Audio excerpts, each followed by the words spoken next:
Bonjour à toutes, bonjour à tous. Je suis extrêmement intéressé par ce que Michel vient de montrer sur ce graphique que vous appeliez de vos voeux pour un petit éclaircissement.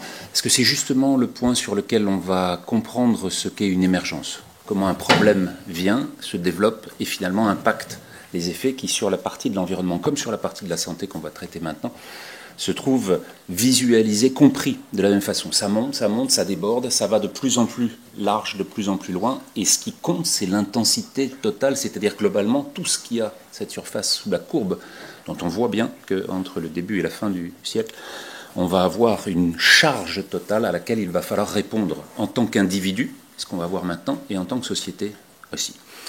Et dans le débat actuel, vous avez pu entendre des propos qui sont allés vers des directions qui sont assez variables, en particulier celle du consentement. Le consentement au changement climatique, je ne sais pas comment tu l'entends, Michel, mais enfin on voit bien que là c'est quelque chose sur lequel le consentement, quand des événements uniques surviennent, ce premier cyclone méditerranéen l'année dernière qui détruit en une nuit la ville de Derna et provoque 10 000 décès, le consentement des populations de Derna n'a pas été demandé ce dimanche-là.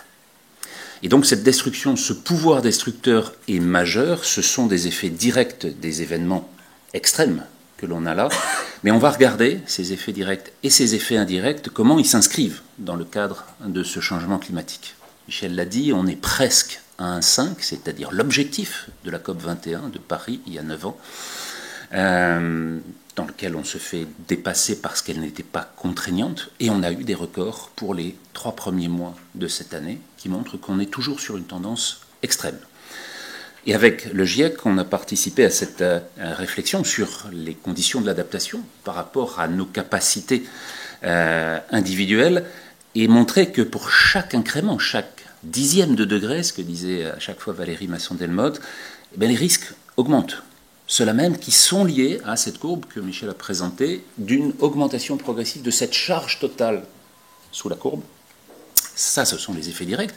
Mais vous avez des effets indirects aussi, qui sont liés, par exemple, à ce que vont être les impacts de cela sur la production alimentaire, dont nous dépendons chaque jour, et pas seulement pour le très bon 4 quarts que nous avons eu à la pause, à l'ouverture de cette session.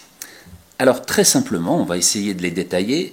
Pour ce que le dérèglement climatique va avoir en effet direct, ce sont les effets caniculaires, la chaleur, mais aussi les effets des événements extrêmes dont on l'a dit, plus d'autres effets comme la pollution associée avec la chaleur. Et ça va donner des augmentations de la morbidité, c'est-à-dire les incidents sanitaires, et de la mortalité, les décès que l'on compte, notamment par le biais des coups de chaleur, mais aussi par le biais d'autres éléments comme les maladies infectieuses, la malnutrition, le stress, qui vont être provoqués, cette fois-ci par des altérations et des effets indirects, l'altération physique du climat, et qui vont avoir des impacts sur les rendements agricoles, sur la qualité des eaux, on en parle beaucoup en ce moment, sur des vecteurs qui remontent vers le nord, ou bien des conséquences économiques et sociales majeures sur des baisses de production. Et donc tous ces impacts indirects-là vont pouvoir être analysés à l'aune de ce que sont nos capacités d'adaptation. Mais sur les effets directs, il faut comprendre que 23 degrés, globalement, c'est notre température idéale, dite de neutralité thermique à la peau. C'est celle que nous avons tous sous notre chemise, sous nos chemisiers. C'est celle sur laquelle on n'a pas, au repos, comme nous sommes là, de dépenses énergétiques à proposer. Donc c'est autour de ça que ça se situe. Et plus on s'éloigne vers le froid ou vers le chaud, ce qui nous concerne aujourd'hui, et plus on va devoir batailler pour s'adapter à des conditions pour lesquelles nous ne sommes pas tout à fait réglés. Et de là, on va avoir l'observation de ces fameux coups de chaleur lorsque on ne supporte plus une température qui augmente à l'intérieur et qui de 37 passe à 38, 39, 40, avec une peau qui devient sèche, chaude, et des problèmes qui, dans l'ordre, vont être des problèmes circulatoires, des problèmes cardiaques, des problèmes rénaux et des problèmes neurologiques. Et c'est surtout sur ce point-là que vont, dans vos métiers,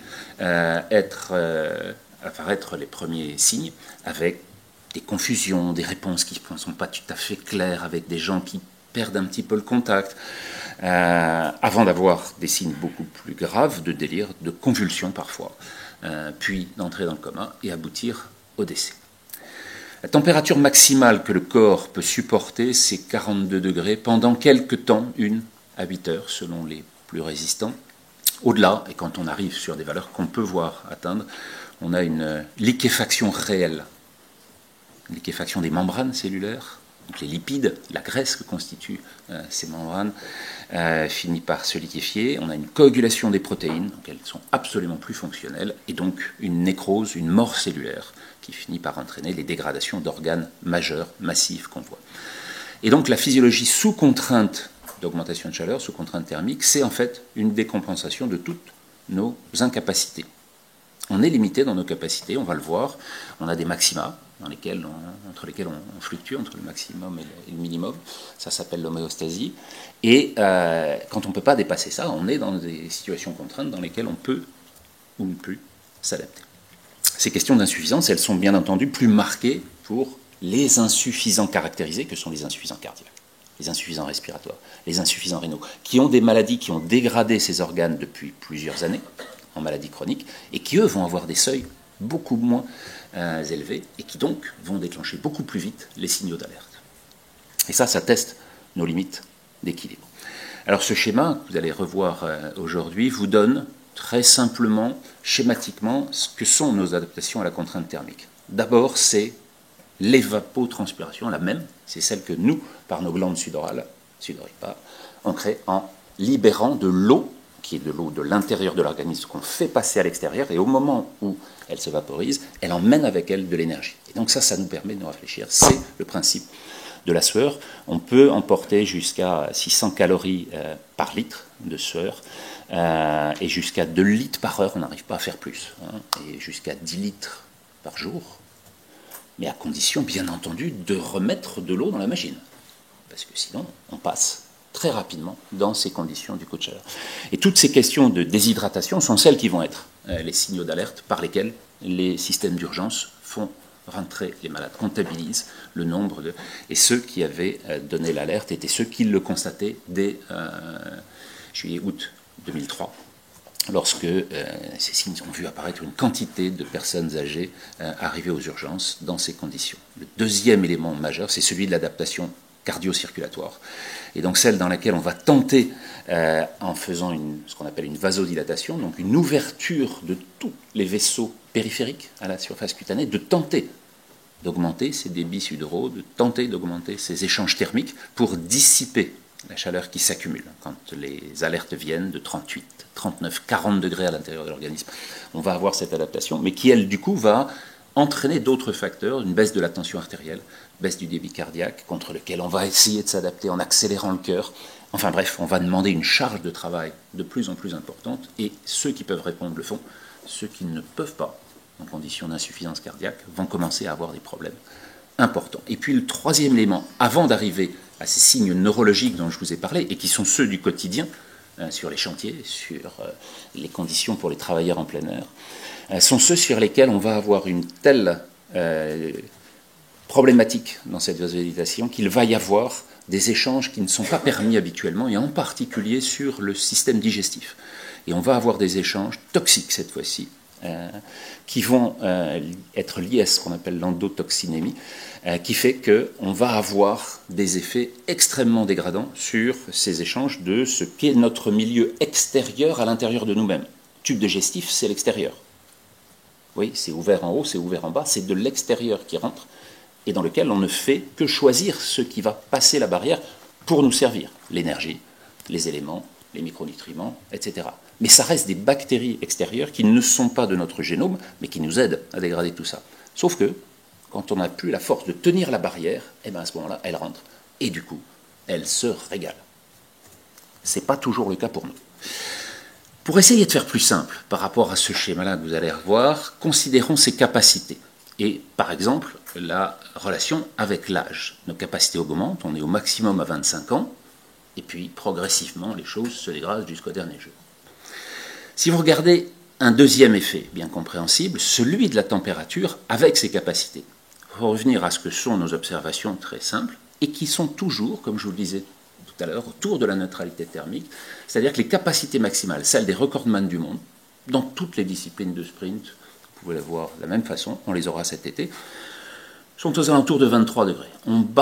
On arrive à établir les capacités maximales dans l'espèce humaine aux alentours de 23 degrés. Et c'est valable pour les recordman, tout là-haut, Usain Bolt, mais aussi pour ceux qui sont à 99, 98, 97%, c'est-à-dire ceux qui rentrent dans les compétitions nationales ou voire régionales. C'est pareil, on bat son record personnel quand on est dans des conditions environnementales idéales, optimales. Quand on s'en éloigne dans le froid, le muscle fonctionne mal. Quand on va dans le très chaud, l'organisme ne répond plus non plus.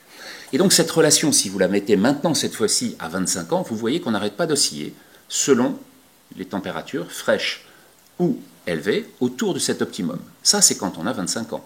Si vous avez 70 ans, vous avez largement réduit vos capacités d'adaptation. Vous êtes toujours en train d'être à l'optimum aux 23 degrés, mais si vous êtes dans le froid, vous arrivez plus vite sur des seuils dont on va comprendre qu'ils définissent maintenant les niveaux de vulnérabilité, parce que cette relation, je vous donne seulement 2 paramètres.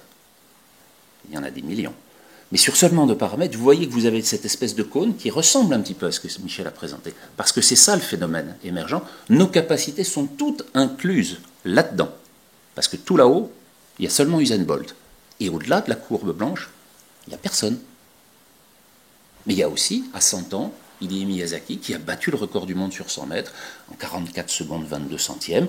On se donne rendez-vous quand on y sera. Hein. C'est pas sûr qu'on arrive à courir aussi vite que lui. Mais en tout cas, on est tous dans cette expression des capacités. Et en bas, à ce niveau-là, vous avez les plus vulnérables. Alors avec l'âge, c'est très simple. Les enfants d'un côté, les plus vulnérables à surveiller en priorité. De l'autre côté, les personnes âgées qui ont elles-mêmes toutes ces insuffisances qui font que leurs organes, ayant vieilli, ayant perdu une partie de leur capacité adaptative, sont là très proches du seuil de vulnérabilité. D'accord ? Donc dès qu'on le dépasse, ping, ça tombe. Mais vous avez aussi ceux qui, en parfaite santé à 30 ans, à 40 ans, sont exposés.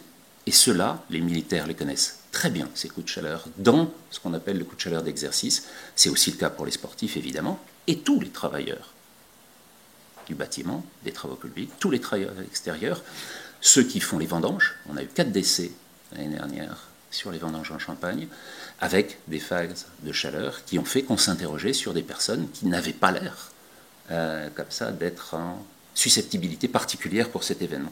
Mais tout cela, parce qu'ils sont dans des conditions d'exercice qui rajoutent cette fois-ci une production de chaleur à l'intérieur, vont se trouver dans des conditions. Alors quand on est sur de la couverture de bâtiment, évidemment c'est là où on se trouve en incapacité de se mettre à l'ombre, et donc sur lesquels il faut avoir une prudence excessive pour avoir cet effet d'anticipation. Cet effet, du coup, va jouer avec les éléments qu'on a, sur lesquels Mathilde reviendra, entre la température et la mortalité. Et vous voyez que ça, sur la droite, ça augmente très très vite avec l'augmentation des températures. On la retrouve partout dans toutes les villes du monde, cette courbe. Mais ça va donner aussi tout ce que sont les augmentations des incidents mesurés, de la mortalité cardiovasculaire, des infarctus, des arythmies, des insuffisances cardiaques, et bien entendu, d'autant plus rapidement que vous avez déjà ces maladies ou les facteurs de risque de ces maladies. Une obésité modeste mais présente, une hypercholestérolémie, le cholestérol qui est un petit peu élevé. Vous êtes fumeur, vous avez déjà un peu dégradé vos vaisseaux, la vasodilatation se fait moins bien, les échanges thermiques se font moins bien. Et puis, on a surtout, ce que la Cour des comptes a mis dans son rapport annuel en mars, cette augmentation majeure de tous les phénomènes de déshydratation liés qui vont décompenser les insuffisances rénales chroniques ou provoquer des insuffisances rénales aiguës. Et là, on a quantité d'alertes qui vont venir dans ce domaine. Un domaine qu'on n'avait pas anticipé, mais qui est sorti depuis quelques années maintenant, et auquel a fait référence notre directrice générale, c'est celle des impacts sur la grossesse. Une grossesse se passe aussi dans les meilleures conditions à l'optimum thermique à 23 degrés. Quand vous vous éloignez et que par rapport aux conditions thermiques habituelles, vous décalez ne serait-ce que d'1 degré pendant un mois de plus, c'est 17 grammes de moins à la naissance. Et donc 4 degrés de plus pendant 9 mois, c'est ce qu'on aura à la fin du siècle, c'est 10% du poids de naissance en moins. 10%, c'est énorme pour savoir toutes les conditions qui vont accompagner pendant sa vie entière un enfant qui naît avec un petit peu moins de capacité, parce que 10% du poids en moins, c'est 10% de capacité en moins pour la totalité de son parcours de vie. Donc ça, c'est des éléments sur lesquels la considération qu'on doit avoir de la totalité de ces effets sanitaires doit être extrêmement importante. Et puis ce qu'on conçoit, c'est un petit peu toujours sur la même idée de cette adaptation capacitive, c'est qu'en fait on n'arrête pas d'osciller sur les conditions de mortalité, ou à l'inverse, ce que je vous montre ici, les conditions de survie, qui vont être optimales dans ces moments où l'on est entre 20 et 23 degrés. En général, c'est au mois de mai. Ce sera au mois d'avril, à la fin du siècle. D'accord ? Parce que ce qui se passe là dans cette régulation, on n'arrête pas de basculer d'un bord à l'autre, c'est en fait de voir apparaître cet optimum plus tôt, et puis ensuite de basculer sur la droite vers des températures qui sont de moins en moins optimales. Et c'est ce qu'on a vu en 2003. Si on regarde ce qu'a été le cycle de mortalité en hiver, en été, vous avez les pics de mortalité en hiver, habituels, classiques, tous les ans, ça c'est les années 90-2000, mais vous avez aussi ces petits pics rouges de mortalité un petit peu excessives toute l'année, sauf en 2003 où il a été tellement important qu'il a dépassé les 2 pics de mortalité hivernaux précédents et suivants. D'accord ? Donc ça a été une des alertes majeures sur lesquelles les systèmes de santé se sont mis en alerte. Et on l'a eu dans les 5 dernières années. Vous voyez toujours ce pic hivernal 2018, 19, 20, 21, 22, 23. Et ce petit pic qui, en 2022, à l'été, cette fois-ci, nous apporte à nouveau une des conditions dans lesquelles, je vous le rappelle, à cette période-là, le 18 juin 2022, on a eu plus 20 degrés, pas plus 1,5, pas plus 4. On était à plus 20 degrés ce jour-là. Plus 20 degrés par rapport aux moyennes saisonnières. Donc on est dans des impacts dans lesquels on va avoir des effets qui vont nous décaler de plus en plus vers la gauche à mesure que ces effets de climat se présentent. Mais il y a aussi des effets qui sont indirects, liés cette fois-ci à la productivité. Il n'y a pas que le muscle qui travaille, il y a la totalité d'un cerveau qui est en difficulté. Eh bien, ce qu'on constate, c'est que, y compris sur les productivités économiques, on a des effets qui sont tout à fait comparables avec les optima. Et quand on s'éloigne, eh bien, il y a aussi des impacts économiques importants. C'est ce qu'on a mis dans cet avis du Haut Conseil de santé publique il y a 2 et 3 ans, autour de ces épisodes de canicule extrême, avec l'importance d'évaluer préalablement ces impacts de l'activité directe. Si vous êtes en couverture ou si vous êtes en train d'installer à l'intérieur de la maison à l'ombre, ce n'est pas la même exposition au risque. Voyez, si par ailleurs le travailleur est en situation de vulnérabilité parce qu'il a une maladie chronique, déclarée ou non déclarée, qu'en tout cas le médecin du travail connaît, ça change aussi. Et la prévention qu'il faut amener doit être adaptée. Et il y a une recommandation spécifique, je vous recommande de lire en septembre 2022, pour les conditions du milieu de travail, avec la mesure de l'intensité de l'aléa météorologique qu'on vient de voir, la question de la restriction d'activité éventuelle si on dépasse ce niveau maximal, l'évaluation de la pertinence des mesures de prévention et puis le retour d'expérience à chaque fois sur l'analyse d'impact.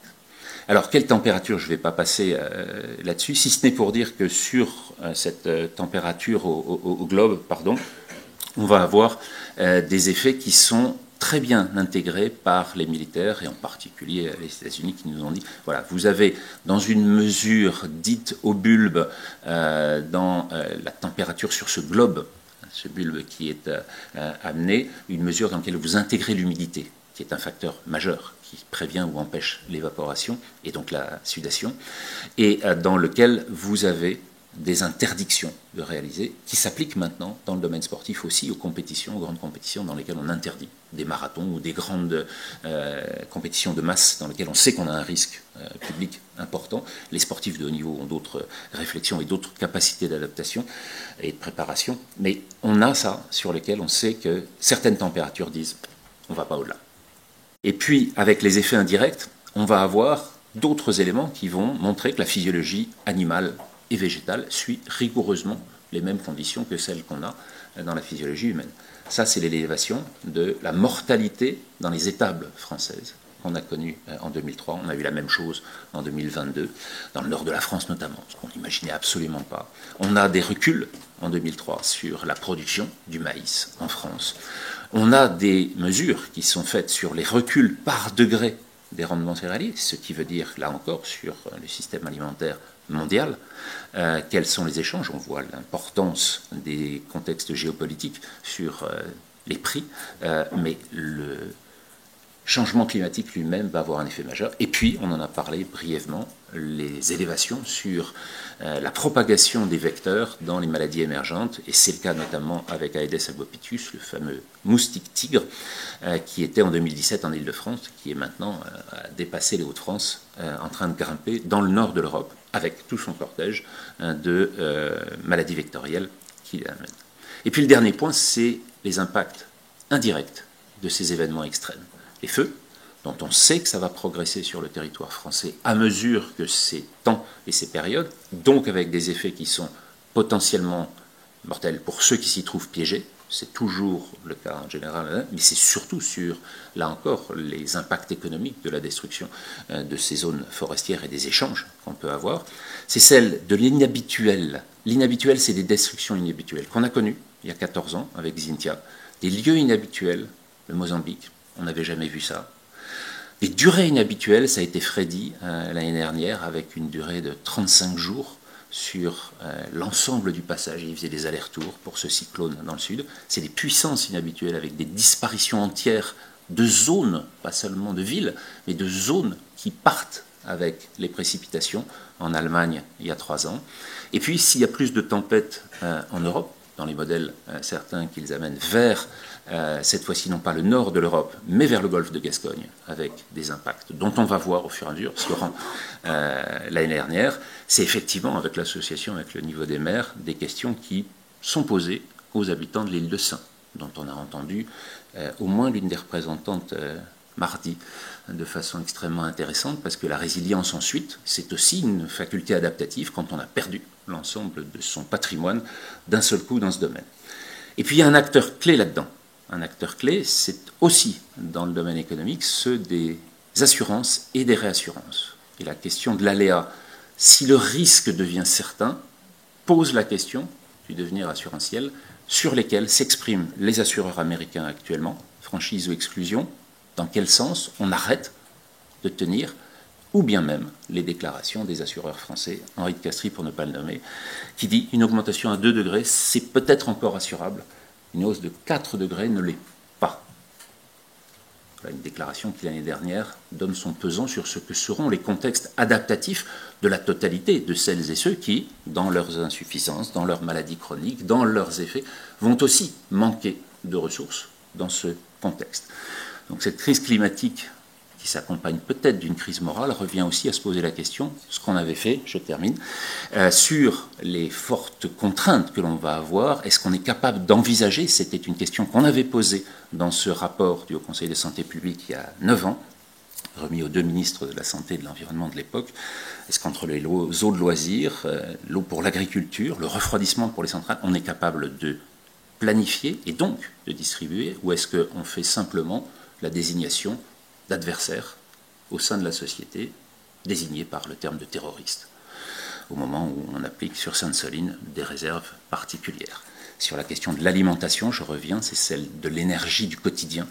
Une société urbanisée qui dépend de la solidité de ces réseaux de transport alimentaire, est-ce qu'on a la capacité à mesurer cette résilience par rapport à tout ce que seront les agressions des contraintes environnementales, économiques et évidemment sociétales? Une chose que l'on peut faire, nous tous, à notre niveau personnel, et la seule sur laquelle, c'est de cesser d'utiliser les énergies carbonées. C'est la seule chose sur laquelle on a un impact possible, et c'est la seule chose qu'on ne sait pas faire. Donc on a beaucoup à progresser sur cette compréhension-là, on a toute la déclinaison des impacts, il faut être en capacité de le faire chaque jour, pour chacun de nos éléments du quotidien, personnellement dans notre vie privée, parfois on y arrive, mais aussi professionnellement, et c'est ça qui est un des éléments majeurs. Quant à savoir si on pouvait le prédire, puisque c'était la question que posait notre président en décembre 2022, je crois que le secrétaire général de l'Élysée de l'époque n'était aucun d'autre que lui-même, lorsqu'il reçoit Jean Jouzel au moment de la remise du 5e rapport du GIEC, on en est au 6e et au 7e cycle auquel participe Robert Votard, le patron de Michel maintenant, on avait peut-être un certain nombre de questions à se poser. En tout cas, on aura encore beaucoup de choses à chanter. Je voudrais remercier pour cette présentation Juliana Antero, Quentin de la Roche-Lambert, Nicolas Forsman, Issa Moussa, Guillaume Solière, Adrien Seudo, Estelle Anglade et Andy Marc qui ont beaucoup contribué à la réflexion sur toutes ces questions de limites humaines et vous remercier de votre attention.